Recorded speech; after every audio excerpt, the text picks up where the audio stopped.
The silent witness. Moon Jae-young wasn't expecting mail. Yet there it was, an envelope on her doorstep at dawn, unmarked except for her name in thin, shaky handwriting. Inside was a single line on faded stationery. I saw it all, but I will only speak to you. MJ. The letter wasn't signed except for those initials. But the postmark told her it had been mailed from a rural fishing village 2 hours outside Seoul.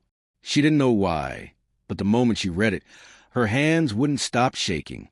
When Jae-young showed the letter to Cha Eun Woo later that morning, his reaction was not what she expected. He didn't lean in to read it carefully. He didn't ask who MJ was. Instead, his jaw tightened. "You're not going," he said flatly. "Not going." She almost laughed. This could be the first real lead in months. If this man saw. "You're not going," he repeated, slower this time. The way his eyes locked on hers made her feel as though this wasn't about safety. It was about something else. Something he didn't want her to know. "Why aren't you telling me?" she asked. He looked away, voice low. Some things don't need to be dug up. She went anyway. By noon, she was on a bus headed south. Her phone switched to airplane mode to avoid Eun Woo's calls. The countryside blurred past in greens and grays, the rain streaking the windows like running ink. Haewon Village was quiet, the kind of place that had more stray cats than people. A narrow street led her toward the shore, where the air smelled of salt and smoke. An old general store clerk pointed her toward a weather-beaten house at the end of the lane. "That's Mr. Ma's place," he said. "He doesn't talk to many." The door creaked open before she could knock. Mr. Ma was tall but stooped, his eyes a cloudy gray that seemed to look past her rather than at her. His voice rasped like it had to fight its way out of his throat. "You came." "I got your letter," Jae-young said cautiously. He ushered her in.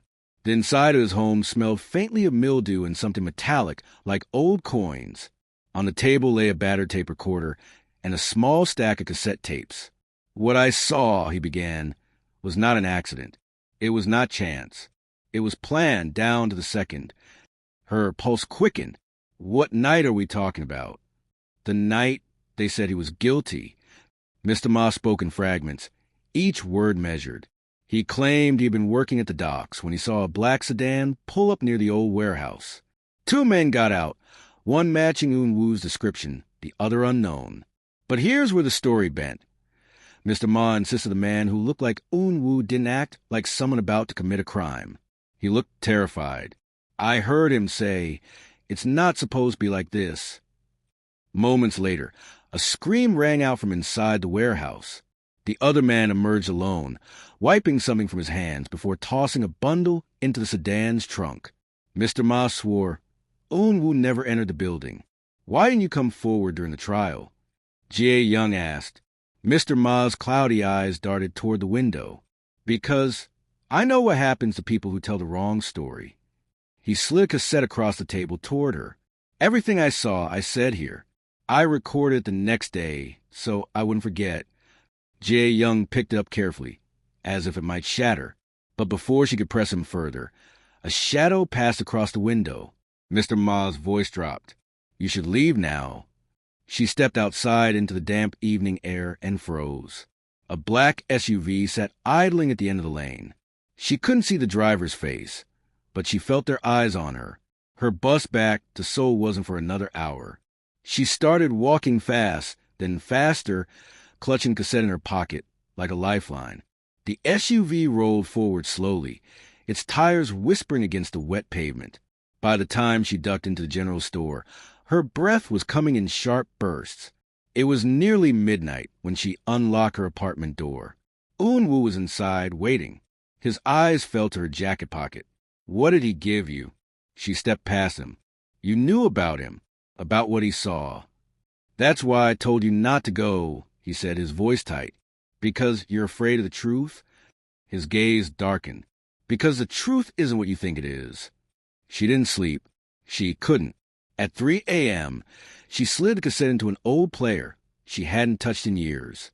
Mr. Ma's voice crackled through the speaker, telling the same story he had told her in person.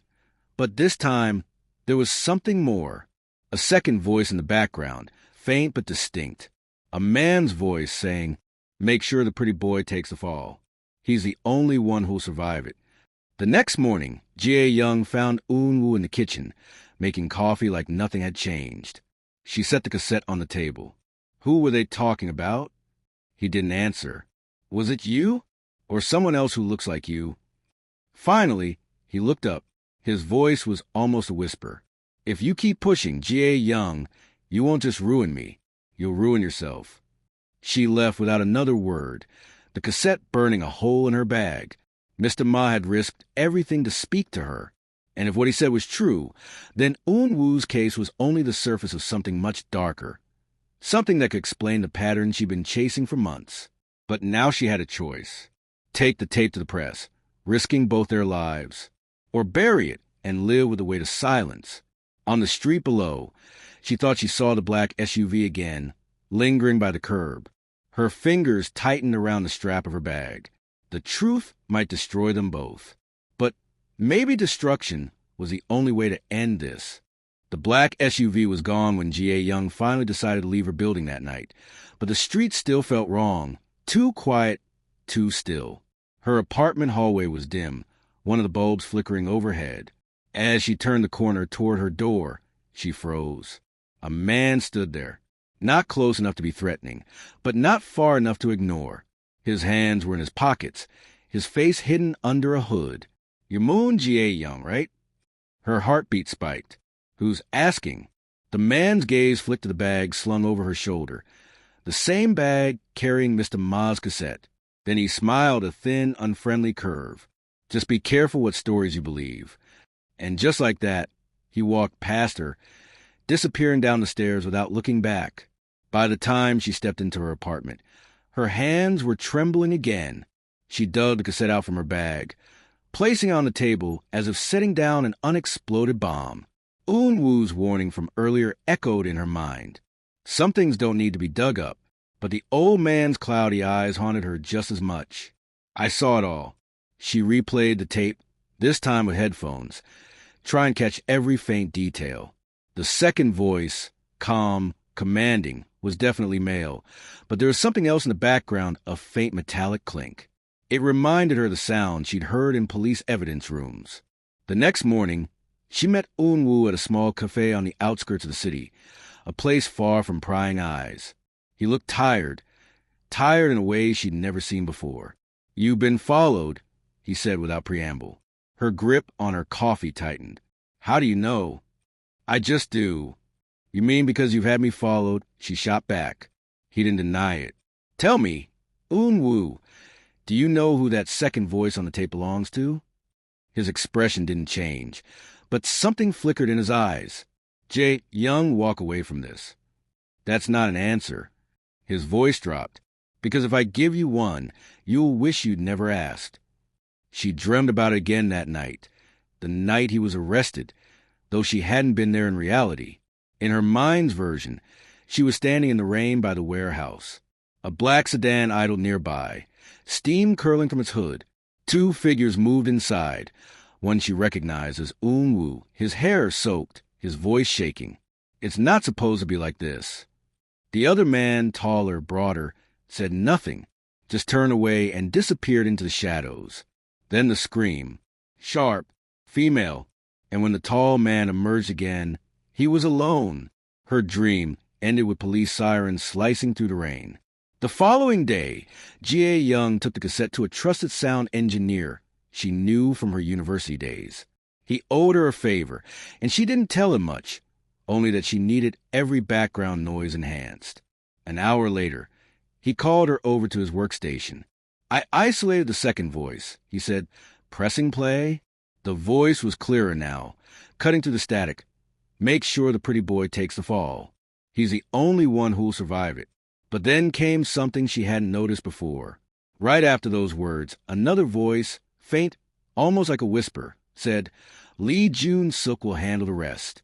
The name meant nothing to her, but the way the engineer looked at her after replaying it made her stomach sink.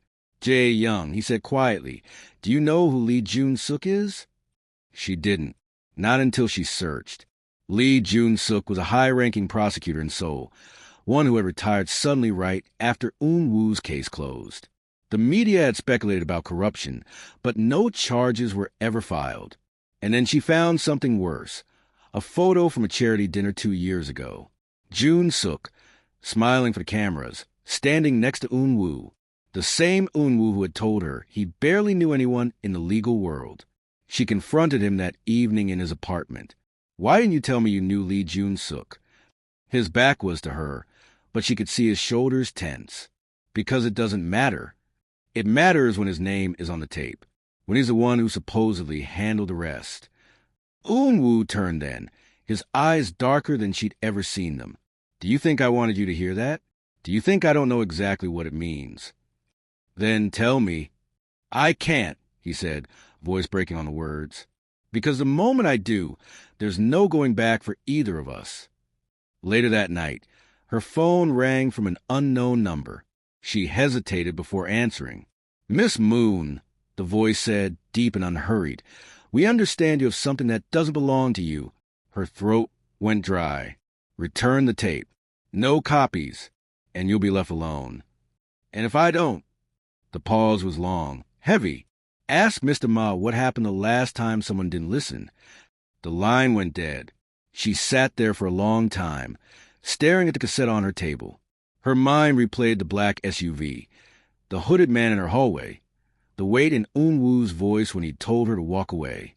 But she also thought of Mr. Ma, his trembling hands as he slid the cassette toward her. His fear wasn't for himself. It was for the truth dying with him. And now, the truth was in her hands. The problem was, the truth wasn't a clean thing. It was jagged and sharp enough to cut through both of them. 2 days later, she returned to Haewon. The sea air was colder now, the tide pulling hard against the shore. Mr. Ma's house was different.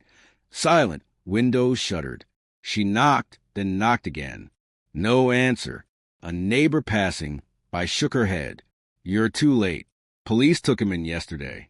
Said it was for some old charges, but..." Her voice trailed off. He didn't look like he was coming back. Cha Young felt the weight of the cassette in her coat pocket. If Mr. Ma was gone, she was the last link to what he'd seen. And maybe that's exactly why they wanted her next.